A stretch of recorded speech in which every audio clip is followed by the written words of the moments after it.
अस्सलाम वालेकुम, मैं हूं रिजवान जाफर। हमारा पाकिस्तान के साथ हाजिर खिदमत है। आज मैं हूं पेरिस में और मेरे पीछे आप एफएल टावर देख रहे हैं। मेरे चारों जानिब एक बहुत ही खूबसूरत मंजर है और बड़ी तादाद में यहाँ पर टूरिस्ट मौजूद हैं।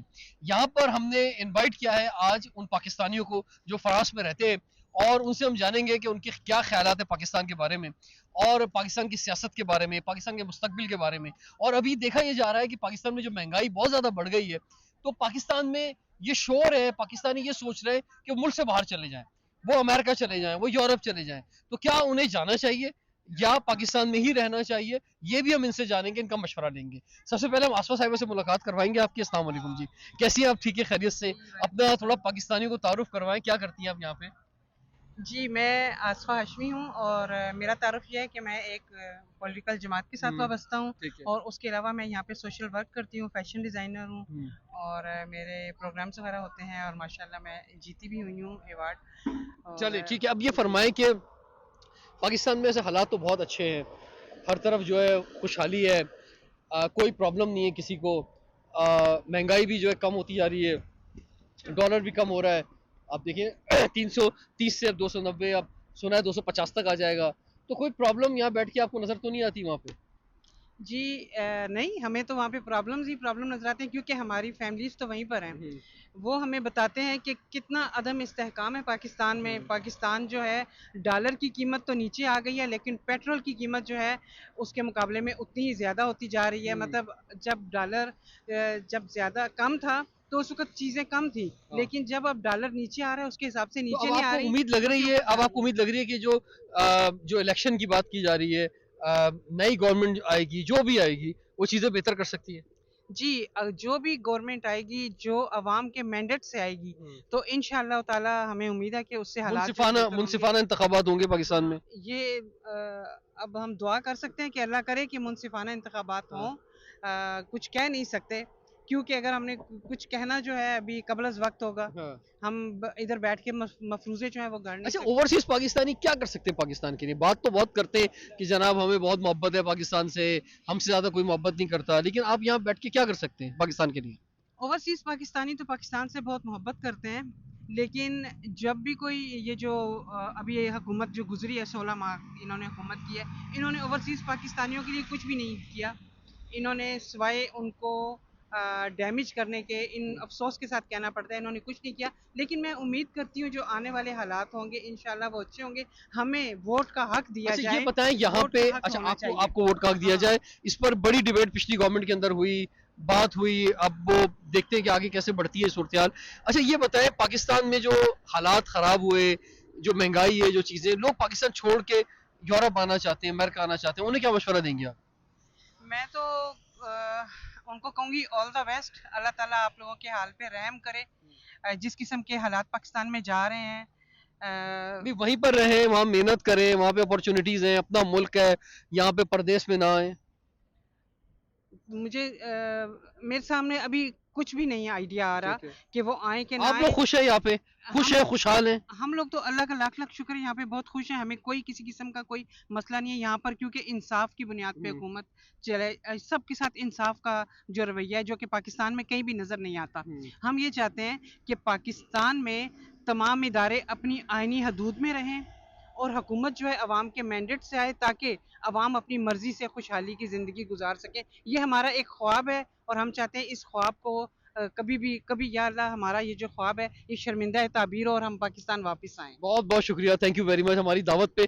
हमें पता है कि पेरिस के ट्रैफिक का, सारी चीज़ों का, उसके बावजूद आप यहाँ तक पहुँची, यहाँ तक आई, हम आपका शुक्रिया अदा करते हैं। Thank you very much. हमारे साथ साहबजादा अतीकुर रहमान साहब मौजूद हैं, chief coordinator Pakistan business forum. अस्सलाम वालेकुम अतीक साहब, कैसे हैं? खैरियत से हैं? तो जब हम यहाँ फ्रांस आते हैं तो आपसे मुलाकात हम चाहते हैं कि लाजमी हो जाए एक दफ़ा जनाबे वाला। तो आपकी भी बड़ी मोहब्बत है हमारे साथ। तो फरमाए सर, यहाँ पाकिस्तानी जो हैं, आप एक सीनियर जर्नलिस्ट भी हैं, तो लोग क्या कह रहे हैं पाकिस्तान के बारे में आजकल, क्या गुफ्तगू चल रही है? देखिए, यहाँ पे जो लोग हैं वो तकरीबन अपनी ज़िंदगी से मुतमईन हैं, अपने रोज़गार से मुतमईन हैं। फैमिलीज़ खा वो अच्छा काम कर रहे हैं या थोड़ा काम कर रहे हैं, बिजनेसमैन हैं या मजदूरी कर रहे हैं, उनके जो हालात हैं वो अल्हम्दुलिल्लाह बेहतर हैं। बच्चे अच्छे स्कूलों में पढ़ रहे हैं, तालीम की, सेहत की कोई प्रॉब्लम नहीं है, हुकूमत हर चीज़ को जो है संभालती है। बात यह है कि कोई भी शख्स अपना काम ठीक नहीं कर रहा। हमारा अगर हर शख्स अपना काम ठीक करने लग जाए, जो उसका एक दायरा है उसमें वो रह के अपनी जो उसकी जिम्मेदारियां पूरी करे, तो सब कुछ ठीक हो जाएगा। लेकिन वहां पे हम देखते हैं कि एक आम दूध वाले से लेकर सबसे ऊपर कुर्सी तक हर शख्स जो है वो बेईमानी और करप्शन के अंदर लगा हुआ है। अगर हर शख्स देखिए, और ये बड़ी बेसिक बात है, ये मुल्क कोई इस्लामी मुल्क तो नहीं है, अमेरिका कोई इस्लामी मुल्क तो नहीं है, यूरोप कोई इस्लामी मुल्क तो नहीं है, लेकिन यहाँ पर जो है ईमानदारी नजर आती है हमें सिस्टम के अंदर। वो ईमानदारी वहां नजर नहीं आती, जबकि हम तो उस नबी के मानने वाले हैं, सादिक और अमीन है। निज़ाम ठीक करते हैं हमेशा जो कौम के लीडर होते हैं। आज तक इस कौम ने कोई ऐसा लीडर नहीं चुना कि जिसको इसलिए चुना हो कि ये मुल्क को ठीक करेगा। हमने हमेशा लीडर चुने हैं बरादरी बेस पे, सूबा बेस पे, लिसानी हमारे बेस पास पे, चॉइस भी नहीं कौमियत होती पे। सर। बात ये है कि जो हमारा एक सियासी निजाम बन गया है, जो करोड़ों रुपए की सियासत हो गई है, एक आम आदमी तो सियासत में आने का सोच भी नहीं सकता। हमारे पास चॉइस भी नहीं, हम भी लीस्ट इविल जो है वो उसको चुन लेते हैं, या जो है कौम के जो बड़े बड़े ख्वाब दिखाता है उसको चुन लेते हैं। पाकिस्तानी कौम के पास कोई चॉइस भी नहीं है, और यही वजह है कि वहां पे आप देखें कि इलेक्शन के अंदर जो इलेक्टोरियल रेशो है वोट डालने का, वो कितना कम हो गया है। नहीं, ये देखें, ये अपनी जिम्मेदारियों से जो है वो पहली तो ये करने या अपनी जिम्मेदारी से भागने वाला ये डायलॉग है कि हमारे पास चॉइस नहीं है। मुझे ये बताएं, पाकिस्तान में जो भी कोई शख्स अपनी कोई फैक्ट्री लगाता है, अपना कोई कारखाना लगाता है, अपनी दुकान बनाता है, वो 1 साल लगा के 6 महीने लगा के वो काबल तरीन बंदा ढूंढता है कि उसको मैं मैनेजर बनाऊं, उसको मुलाजम रखूं, कुछ भी हो वो नहीं रखता। लेकिन जब मुल्क की बारी आती है तो वो कहता है कि नहीं यार, वो मेरा मोहल्लेदार है, मेरे शहर का है, मैं उसके पास काम गया था, उसने मेरा वो काम अच्छी कर बात, दिया, बहुत अच्छी अब बात ये बोली उन्होंने। चोर है, डाकू है, मुल्क को लूट रहा है, खजाने को लूट रहा है, मैं इसको वोट दूंगा। लेकिन अगर जैसे आप ये देखें कि जिस तरह सियासतदान हमारे जो है, हमारे जो हुक्मरान आते हैं, जिस तरह वो अपने दोस्तों को, रिश्तेदारों को नवाजते हैं, उनको ओहदे देते हैं, क्या उन्होंने अपनी जाती जो फैक्ट्रियां हैं, कारखाने, कारोबार, क्या उन लोगों को वहां भी उन्होंने कभी मैनेजर लगाया? मुझे ये बताएं कि मुल्क में डॉलर जो है 300 रुपए तक चला गया, लोगों के पास खाने के लिए कुछ नहीं। हमारी जो अशराफिया, हमारे जो ब्यूरोक्रेट हैं, हमारे जो दूसरे अदारे हैं हमारे से, उनमें से किसी ने 1 रुपया अपनी मरात में कम किया है? उन्होंने जो उनको कौमी खजाने से जो वो याशियां कर रहे हैं, उनमें किसी 1 रुपए की कमी है? जब तक पाकिस्तान में आप अशराफिया जो कि तकरीबन $17.5 अरब सालाना पाकिस्तान के अवाम के टैक्स का पैसा अपने ऊपर याशियों पे इस्तेमाल करिए, अपने पे, अपने खानदानों पे, अपने नस्लों पे, जब तक उसको खत्म नहीं किया जाएगा ये मुल्क कभी ठीक नहीं हो बहुत सकता। अच्छी आप बात कर्जे आपने ले, की, बहुत अच्छी बात की आपने, क्योंकि कुर्बानी जो है ना उनको देनी पड़ेगी पहले, जो मुल्क चला रहे हैं। अगर वो खुद कुर्बानी देने को तैयार नहीं है और वो खुद ही मुल्क को लूटेंगे, तो फिर मुल्क जो है वो कैसे चलेगा। और अगर आप चाहते हैं कि आपको तमाम जिंदगी की सहूलतें मिले, तो पहले जो एक आम पाकिस्तानी है उसको तमाम सहूलतें दें। अगर आप उसको तमाम सहूलतें नहीं देंगे, तो फिर जो है वो आगे भी सहूलतें नहीं दे सकते। सर ये फरमाए, बहुत सारे लोग जो है वो आना चाहते हैं, अमेरिका जाना चाहते हैं, फ्रांस आना चाहते हैं, यूके जाना चाहते हैं। मुल्क के जो हालात हैं इस वक्त जो है, दुनिया भर की जो पाकिस्तान में एम्बेसीज खुली हुई हैं, उन्हें सबसे ज़्यादा एप्लीकेशन पाकिस्तानियों की वहाँ मिल रही हैं। ये कोई बहुत अच्छी बात तो नहीं है कि लोगों के अंदर इतनी मायूसी आ गई है, लेकिन फिर भी उन लोगों को क्या कहना चाहेंगे जो पाकिस्तान में दूसरे मुल्क शिफ्ट होना चाहते हैं, खासतौर पर फ्रांस आना चाहते हैं। देखिए हम यहाँ पे बैठे हैं ना, जब हम किसी को कहते हैं ना कि आप अब वो हालात यूरोप के नहीं आपने, तो लोग कहते हैं देखें जी आप लोग खुद वहाँ पे याशियां कर रहे हैं और हम चाहते हैं ना। मसला ये है कि 2-3 चीजें होती हैं, कनाडा, अमेरिका या कुछ और ममालिक है जहाँ पे आप 1 मिलियन $2 मिलियन जमा करवाते हैं तो आपको पेपर मिल जाते हैं। बाकी जो यूरोप है, आप जब यहाँ पे आएंगे, आप डॉक्टर हो, इंजीनियर हो, आप पायलट हो, कुछ भी हो, तो आपको यहाँ पे एज ए मजदूर काम करना पड़ेगा, क्योंकि पहली बात आता है आप इलीगल होंगे, आपके पास पेपर नहीं होंगे, आपको कई साल का प्रोसेस लगेगा पेपर बनाने के लिए। जब आपको पेपर मिल जाएंगे, फिर आपके पास कोई हुनर होना चाहिए, क्योंकि ना तो आपको जुबान आती है, ना यहाँ पे आपकी कोई डिग्री मानी जाती है। तो मैं समझता हूँ कि यूरोप में किसी भी पढ़े लिखे बंदे का आके कहना कि मैं यहाँ पे अच्छी जॉब कर लूंगा, ये बहुत मुश्किल तरीन है, ये गलत फैसला होगा। हाँ, अगर अमेरिका, कनाडा, यूके, ऑस्ट्रेलिया जहाँ पे इंग्लिश बोली जाती है, जहाँ पे पाकिस्तानी डिग्रीज मानी जाती हैं, अगर कोई वहाँ पे जा सकता है, तो मैं समझता हूँ कि अगर कोई इंसान अपने लिए फैसला करता है, अपनी सरजमीन छोड़ के अपने और अपने बच्चों के बेहतर मुस्तकबल के लिए, उनकी सलामती के लिए जाना चाहता है, तो मेरा ख्याल है उसको ये इजाज़त होनी चाहिए कि वो जाए। उसको आप किसी भी तरह गलत मशवरा देके उसको नहीं रोकें, क्योंकि जो पाकिस्तान में लोग जो भुगत रहे हैं ना, हम यहाँ बैठ के उसका वो एहसास नहीं कर सकते। जी नाज़रीन, पेरिस में इस वक्त मौजूद हैं असमतुल्लाह तारड़ साहब हमारे साथ हैं। आइए जनाबे वाला, चेयरमैन हैं आप यूनियन काउंसिल के। यूनियन काउंसिल कौन सी यूनियन काउंसिल? यूनियन काउंसिल दुनी कलाम मंडी बॉलदीन। जनाब, तो ये फिर पेरिस में क्या कर रहे हैं आप? तो सर मैं अरसा दराज से पेरिस में मुकीम हूँ। ठीक है। 2015 में जो है ना वो मैं हिस्सा लिया था, इलेक्शन लड़ा था जाके, ठीक है, तो लोगों ने वोट दिए, मुंतखब हुआ, तो 3-4 साल फिर रहा उधर। ठीक है। तो फिर हालात ऐसे थे तो पाकिस्तान के। आपको आपकी जरूरत पाकिस्तान में, आप या पेरिस के अंदर है, फिर वहाँ लोग आपको बोलते होंगे पेरिस में मजे कर रहे हो, तुम पाकिस्तान आओ, पाकिस्तान की खिदमत करो। नहीं नहीं, ऐसी बात नहीं है, वहाँ पे भी रहे हैं, खिदमत कर रहे हैं, यहाँ पे भी आके हम जो ओवरसीज हैं वो यकीन करें अपना खून पसीना इकट्ठा करके जो कमाते हैं, हर वक्त हम रहते यहाँ पे हैं, हमारे दिल पाकिस्तान के साथ धड़कते हैं, और वो चीज़ें सारी जो इधर से हम कमाते हैं पाकिस्तान में इन्वेस्ट करते हैं।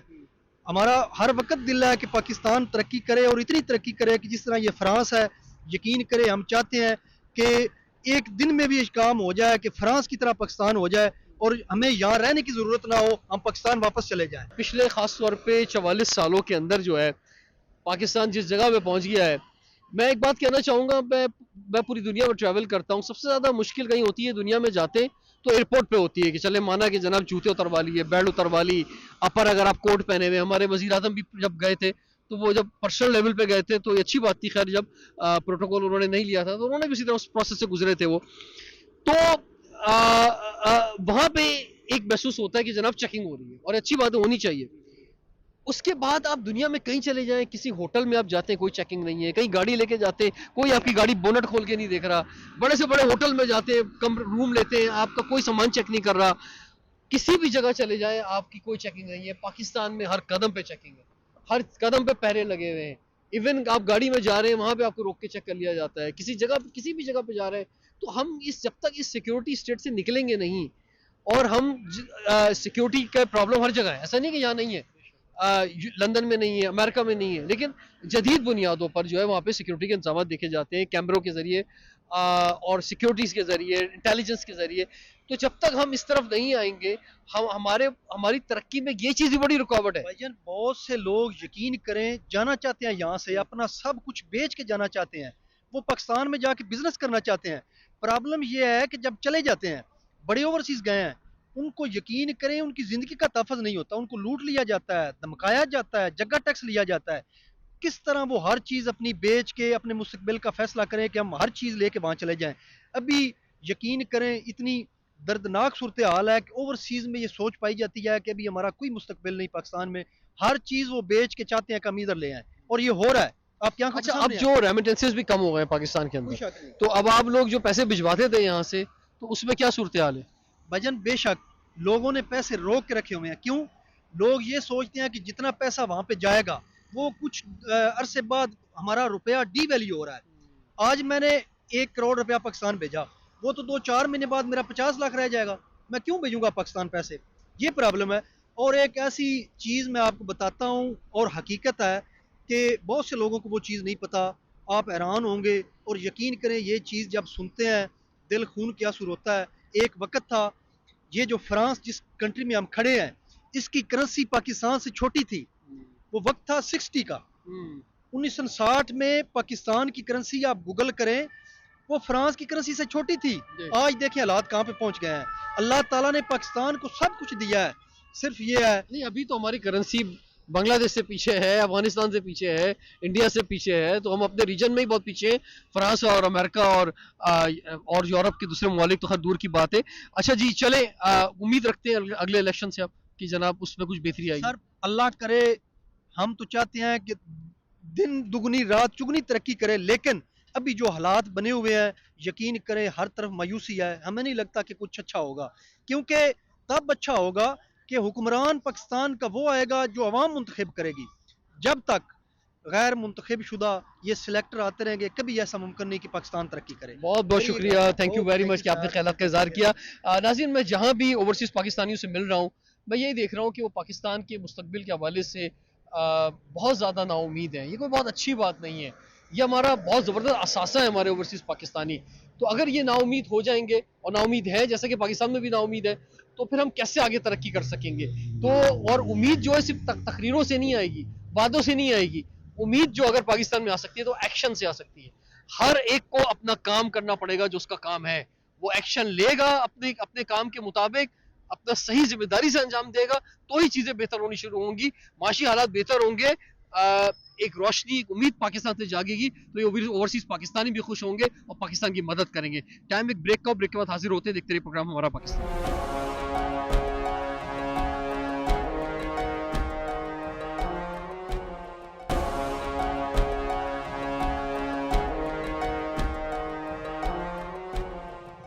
Welcome back. हमारा पाकिस्तान के साथ हाजिर खिदमत है। आज मैं हूँ पेरिस में। एफएल टावर की खूबसूरत बिल्डिंग जो है मेरे पीछे नज़र आ रही है। मेरे चारों जानिब एक खूबसूरत मंजरनामा है। बड़ी तादाद में इस जगह पर मैं टूरिस्ट देख रहा हूँ और हमने भी यहाँ पर पाकिस्तानियों को बुलाया है। हमारे साथ चौधरी मुनीर बड़ाई साहब मौजूद हैं। अस्सलाम वालेकुम जनाब वाला, कैसे हैं? खैरियत से आप? ठीक ठाक हैं?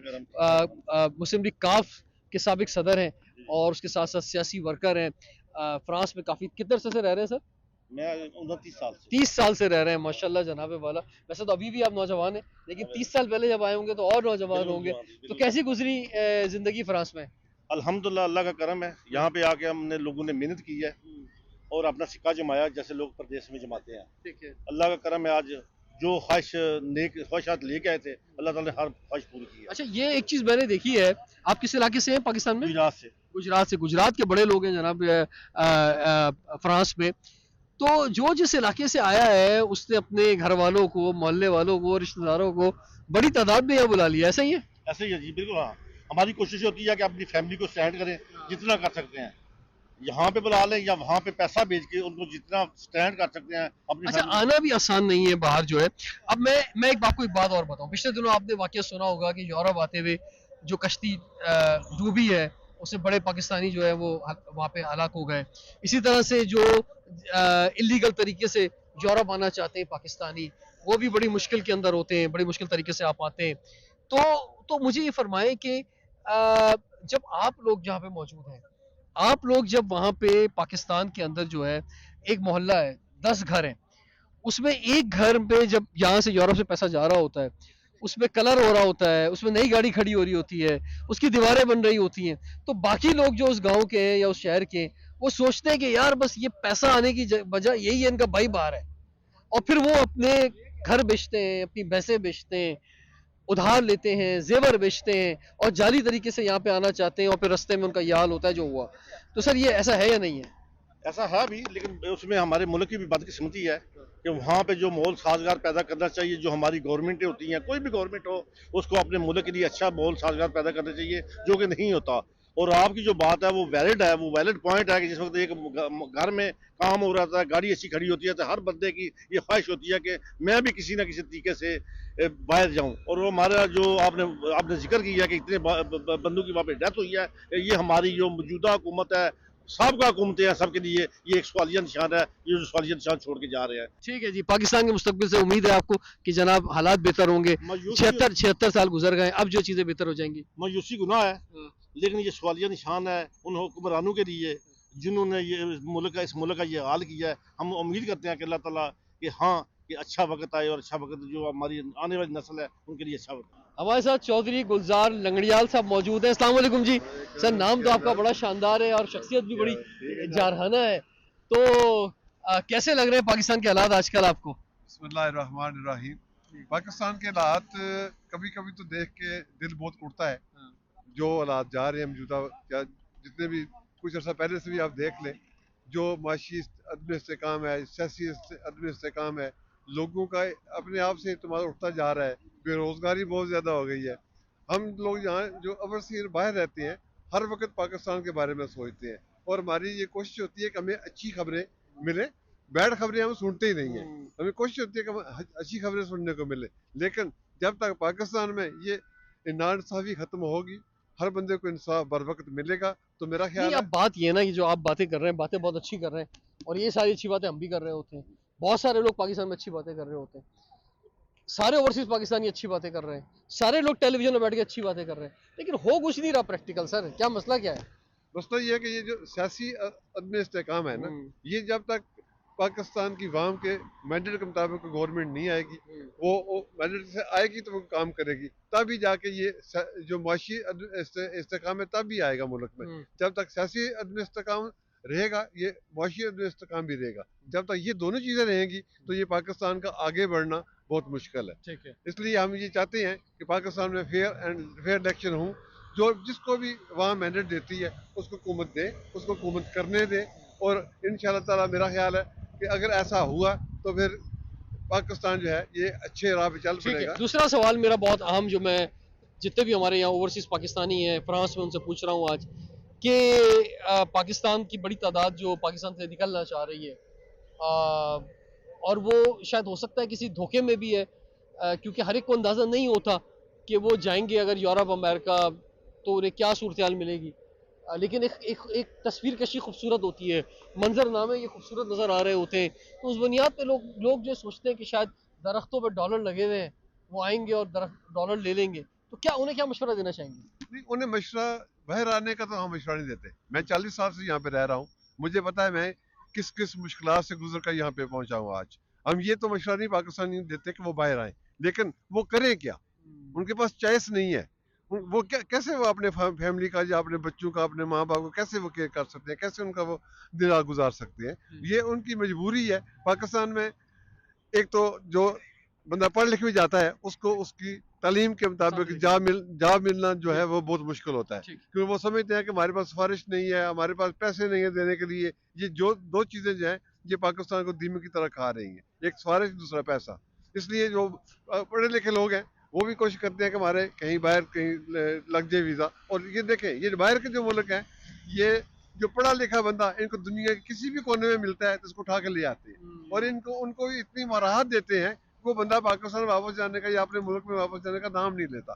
तो अगर बच्चा एक स्टडी के लिए यहाँ पे अगर आता है, देखें उस बच्चे ने 14 साल या 15 साल तक, 20 साल तक पाकिस्तान में स्टडी की है, यहाँ पे आता है, यहाँ पे वो सिर्फ 2 साल पढ़ता है।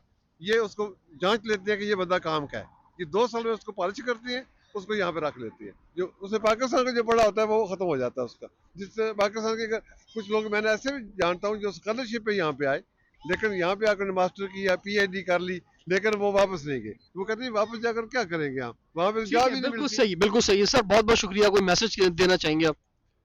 मैसेज ये है कि पाकिस्तान के जो बड़े बड़े नाम हैं, जो सियासतदान कह ले या जिस तरह भी है, उनके लिए एक मैसेज है कि वो पाकिस्तान पे रहम करें, अपनी ज़ाती अना को पीछे करें, पाकिस्तान का सोचें और पाकिस्तान की बेहतरी के लिए फैसले करें।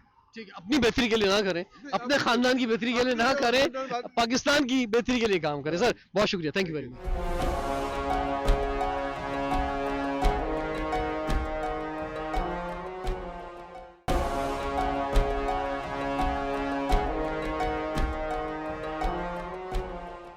Welcome back. हमारा पाकिस्तान के साथ हाजिर खिदमत है। आज मैं हूँ पेरिस में और मेरे पीछे आप एक बहुत खूबसूरत मंजरनामा देख रहे हैं। दुनिया भर के टूरिस्ट जो हैं वो पेरिस के अंदर मौजूद हैं और चारों तरफ मैं अपने सामने खुशबुओं के शहर का एक खूबसूरत मंजर जो है देख रहा हूँ। ओवरसीज़ पाकिस्तानियों से आपकी मुलाकात करा रहा हूँ। अब आपकी मुलाकात कराऊंगा अशफाक चौधरी साहब से। अस्सलाम वालेकुम जनाब, कैसे हैं जनाब? खैरियत से? ठीक ठाक है। प्रेस क्लब पेरिस के जनरल सेक्रेटरी हैं। जनाब फरमाइए, पेरिस में जो पाकिस्तानी है या ओवरऑल हम अगर बात करें यहाँ जो लोग रहते हैं, तो महंगाई का शिकार तो पूरी दुनिया हुई है, सिर्फ पाकिस्तानी नहीं हुए। तो यहाँ पे क्या हालात हैं आप लोगों के? जी बिल्कुल, यहाँ पर तक पाकिस्तानी जो कम्युनिटी है तकरीबन 1,20,000 के तकरीबन बराबर है यहाँ पर। और यूरोप में दीगर ममालिक से फ़्रांस और जर्मन जो बेहतर हैं। ख़ास तौर पे जो फ़्रांस है वहाँ पर पाकिस्तानियों की हालत बेहतर है और बहुत अच्छे यानी कि उनके रोज़गार हैं और अच्छे पैसे बना रहे हैं यहाँ पर। अच्छा, तो अब जो लोग आना चाहते हैं पाकिस्तान से, ये वो यहाँ पर जो है एक चैलेंज है, लैंग्वेज का एक चैलेंज है, लीगल होने का एक चैलेंज है। तो ज़्यादा बेहतर यही है कि भाई अगर किसी ने जाना भी है तो अमेरिका चले जाए, कनाडा चले जाए, ऑस्ट्रेलिया चले जाए, UK चले जाए, यहाँ ना आए। जी बिल्कुल, अमेरिका और UK में इंग्लिश की सहूलत तो है कि वहाँ अंग्रेज़ी ज़ुबान बोली जाती है, लेकिन मैं समझता हूँ कि यूरोप के अंदर अभी बहुत ज़्यादा कैपेसिटी है कि लोगों को लेने के लिए। लेकिन उसके लिए ज़रूरी है कि जो पाकिस्तान से नौजवान आ रहे हैं वो कुछ सीख के आएँ, यानी कुछ हुनर सीख के आएँ, तो वो उनके लिए बेहतर रहेगा। ठीक है। अच्छा, ये फरमाएं कि पाकिस्तान में जो इस वक्त हालात हैं उस पर क्या यहाँ के जो ओवरसीज़ पाकिस्तानी हैं, क्योंकि आप एक जर्नलिस्ट हैं, तो क्या राय रखते हैं, क्या सोच रखते हैं? क्या पाकिस्तान में चीज़ें बेहतर हो जाएंगी? अब क्या सोच है लोगों की? देखिए, जो ओवरसीज़ पाकिस्तानी हैं वो तो हर वक्त उम्मीद लगाए रखते हैं कि आज ना कल जो है हमारे मुल्क के हालात ठीक होंगे। ख़ास तौर पे देखिए कि काफ़ी परेशानी आ रही है PIA जो हमें यहाँ यूरोप से डायरेक्ट फ़्लाइट्स दस्तयाब नहीं हैं और ख़ुसूसी तौर पे जो ओवरसीज़ है उनको शिकायत है FIA से कि हमें किसी किस्म का ओवरसीज़ का कहना है कि हमें किसी किस्म का कोई गोल्डन कार्ड, किसी किस्म की कोई सहूलत हुकूमत से नहीं चाहिए। हमें सिर्फ चाहिए कि हमारी जो वहाँ प्रॉपर्टीज़ हैं उनके ऊपर कब्ज़ा ना हो और ख़ुसूसी तौर पे हमें एयरपोर्ट्स के ऊपर इज़्ज़त के साथ आने दिया जाए और जाने दिया जाए। अच्छा, आपको कैसा लगता है, हम दुनिया में जब जाते हैं तो कोई नहीं पूछता आपसे रोक के कि भाई कहाँ से आ रहे हो, कहाँ जा रहे हो। बस यहाँ तो एक इमिग्रेशन ऑफिसर होता है जिसने पासपोर्ट पर स्टैम्प लगानी होती है, चाहे वो अमेरिका जाए, यूरोप जाए, कहीं भी जाए, उसका राइट बनता है वो आपसे सवाल जरूर पूछता है कि भाई किस लिए आए हो। लेकिन और 50 आदमी नहीं पूछते। पाकिस्तान में आप एयरपोर्ट में एंटर होते हैं तो 10 आदमी पूछ रहे होते हैं कहाँ जा रहे हो, किस लिए जा रहे हो। इतने सवाल तो जिस मुल्क ने वीजा दिया होता है उसने नहीं किए होते जितने वहाँ लोग एयरपोर्ट में पूछ रहे थे। इसी तरह जब आप पाकिस्तान एयरपोर्ट पे जाते हो तो वहां पे भी 10 आदमी पूछ रहे होते हैं कहाँ से आ रहे हो, क्या लेकर आ रहे हो। अबे भाई मकसद ये क्या क्या लगता है, आप क्या फील होता है जब जाते हैं आप? जी बिल्कुल, ये एक अंसर है बदएतमादी का। लोग जो हैं वो डर जाते हैं इस तरह। और टूरिस्ट तो दूर की बात, जो अपने जो मुल्की हैं ओवरसीज़ में रहते हैं, वो बच्चों को इस साल ख़ास तौर पे देखें अभी कमी पेश आई है। लोग उस तरह पाकिस्तान नहीं जा सके क्योंकि एक तो हमारे पास डायरेक्ट फ़्लाइट्स नहीं है और ऊपर से जो पाकिस्तान के हालात चल रहे हैं। तो उम्मीद है कि अभी जो पाकिस्तान के हालात हैं वो भी ठीक हो जाएंगे और ख़ास तौर पे जो एयरपोर्ट्स पाकिस्तान के आउटसोर्स किए गए हैं उसके वजह से भी ओवरसीज़ पूरी उम्मीद है कि जो सर्विस है वो बेहतर होगी।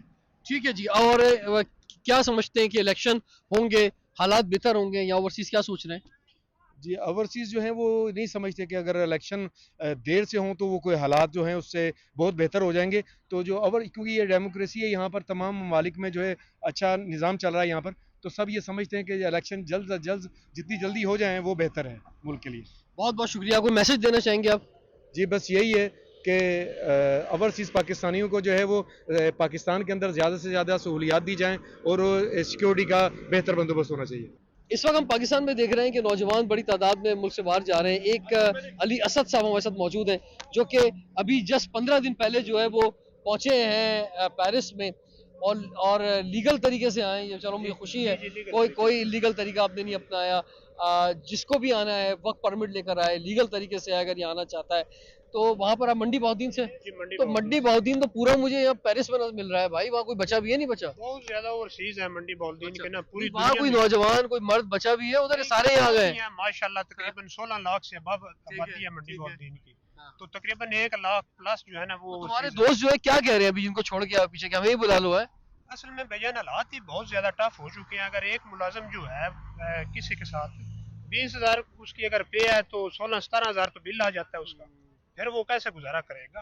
ठीक है, लोन लेगा, लोन बढ़ता जाएगा, फिर वो खुदकुशी की तरफ चला जाएगा। ठीक है। इस तरह के हालात चल रहे हैं। तो यहाँ पे भी किसी ने तुम्हें बताया कि यहाँ भी हालात कोई बहुत अच्छे नहीं है, बहुत मेहनत करनी पड़ती है यहाँ पे, तो उसके लिए तैयार हो? यहाँ भी जो नौजवान खासतौर पे आते हैं वो समझ लो एक जंग है, एक मेहनत है, उसके बाद जाके जो है वो यूरो और डॉलर कमाता है इंसान। लेकिन भाईजान उसके लिए तैयार भी हूँ और जो आता है वो जेन बना कर आता है।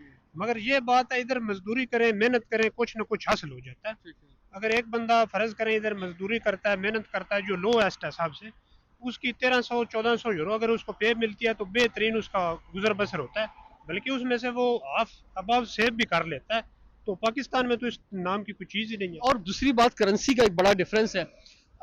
जब 100 रुपए का डॉलर था और या 60 रुपए का डॉलर था तो सूरत हाल डिफरेंट थी। आज जब 300 का डॉलर हो गया है, 325 का यूरो हो गया है, तो फिर ये होता है कि थोड़ा अमाउंट भी पाकिस्तान में भेजे तो वहाँ बहुत हो जाता है। लेकिन जिन खानदानों का ओवरसीज पे इंसार है वो उनका तो चल रहा है सिस्टम, क्योंकि वो मल्टीप्लाई करें तो काफ़ी सिस्टम बन जाता है। अदरवाइज आप देख लें कि पिछले 1.5-2 साल से महंगाई तो बिल्कुल ट्रिपल हो गई है, 3 गुना बढ़ गई है।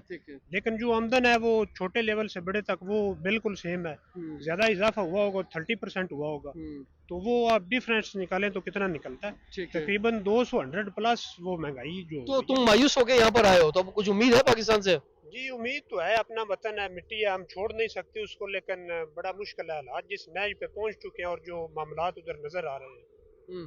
जी जी। नौजवान क्या सोच रहे हैं मंडी बहुद्दीन के? नौजवान तो बेहतरी का सोचते हैं, करते भी हैं, लेकिन जब एक मौका ही ना हो किसी के पास, नहीं, कोई लेकिन chance ही ना हो। आईटी की फील्ड में बहुत नौजवान आ रहे हैं, बहुत सारे शोबों में बड़े नौजवान पाकिस्तान में काम कर रहे हैं। तो वहाँ पर भी पंजाब के अंदर भी क्या इस तरह की सूरत हाल है? कुछ सूरत हाल है, नौजवान काफ़ी आईटी की तरफ भी जा रहे हैं और दूसरे शोबों की तरफ भी जा रहे हैं। असल मसला ये है कि अगर आपकी आईटी के पास 50 सीटें हैं, 60 सीटें हैं, तो नौजवान 200 आ जाता है, तो वो उनको मैनेज करना भी काफ़ी मुश्किल हो जाता है। तो और ये जो ओवरसीज़ का एक ऑप्शन है ये भी मेरे ख्याल से बेहतर है। ठीक है। पैसे का भी बहुत डिफरेंट है, वैसे भी एक सुन्नत भी है, एक जगह से दूसरी जगह अगर हिजरत करें तो उसमें बहुत सारे फ़ायदे हैं। वो बस, लेकिन ये कुछ इलाके पंजाब के ऐसे हैं जो जरा कुछ ज्यादा इस बात पे अमल करते हैं, और पूरे पूरे गांव जो है वो, कोई जो है वो जनाब लंदन के अंदर बसा हुआ है, कोई जो है वो पेरिस में बसा हुआ है, कोई अमेरिका की किसी रियासत में बसा हुआ है। तो चलो खैर, मैं आपको गुड लक ही कहता हूँ कि आप जो है यहाँ पर आए हो, गुड लक, और देखते हैं कि आप यहाँ पे क्या तीर मारते हो, और हमारी तो दुआ है कि आप यहाँ पे बहुत कामयाब हो। थैंक यू वेरी मच जी। और दुआ उन तमाम पाकिस्तानियों के लिए है कि जो पाकिस्तान से बाहर आते हैं, मेहनत मजदूरी करते हैं, या कोई अपनी ख़ास स्किल लेकर आते हैं, उसकी बुनियाद पर जो है यहाँ पे अच्छे पैसे कमा पाते हैं। क्योंकि स्किल होना आपके पास, अगर आपकी कोई अच्छी स्किल है, हुनर है आपके पास, तो आप बहुत ज़्यादा कामयाब हो सकते हैं। इसी तरह आईटी का दौर है, तो आईटी की फील्ड के अंदर भी हम देख रहे हैं कि जो नौजवान आगे आके ट्रैवल करते हैं, हिजरत करते हैं मुख्तलिफ मुल्कों के अंदर, तो वो भी बहुत ज़्यादा कामयाब होते हैं। आज हमने पाकिस्तानी जो कि पेरिस में हैं, उनसे आपकी मुलाकात करवाई, उनके ख्यालात आप तक पहुँचाए। मुझे महसूस हुआ कि पाकिस्तान के में इस वक्त जो महंगाई है, जो सियासी इंतशार है, जो सिक्योरिटी के इश्यूज़ हैं, जो महंगाई है, जो माशी हालात हैं, उसकी बुनियाद पर यहाँ भी लोग मायूस हैं। तो मायूसी ओवरसीज़ पाकिस्तानियों में फ़्रांस में भी है, इसके अलावा और मुल्कों में भी जहाँ हमने अभी प्रोग्राम किए हैं, अमेरिका में कि मुख्तलिफ रियासतों में ख़ास तौर पे, तो वहाँ पर भी पाकिस्तानी जो हैं उनके अंदर भी मायूसी है। और पाकिस्तान के अंदर जो लोग रहते हैं वो तो है ही बहुत मुश्किल के अंदर, वो भी। तो अब एक्शंस अपने बेहतर करने पड़ेंगे और जल्दी करने पड़ेंगे, ताकि जो है हम कौम को उम्मीद दे सकें और कौम के हर शख्स को इस तरक्की के सफ़र में शामिल कर सकें। चंद लोग जो हैं अमीर हो जाएं तो मुल्क गरीब हो जाएगा, और वो फिर चंद लोग भी अमीर नहीं रह पाएंगे, वो उनको पास भी भागने का रास्ता नहीं बचेगा। तो इसलिए तरीका यही है कि जिनके पास अख्तियार है, जिनके पास वसाइल हैं, जिनको अल्लाह ताला ने किसी मनसब पर बैठा दिया है, वो फिर हर पाकिस्तानी के बारे में सोचे, तरक्की के इस कारवां में हर पाकिस्तानी को साथ लें और उन्हें जो है कामयाबी की जानिब जो है वो लेकर जाएं। बस यही हमारा पैगाम है आज यहाँ पेरिस से, और पेरिस की खुशबुओं के इस शहर से, इस खूबसूरत मंजर से जो मेरे पीछे मौजूद है एफएल टावर का, आपसे हम इजाज़त चाहेंगे। इजाज़त दीजिए, देखते रहिए प्रोग्राम हमारा पाकिस्तान।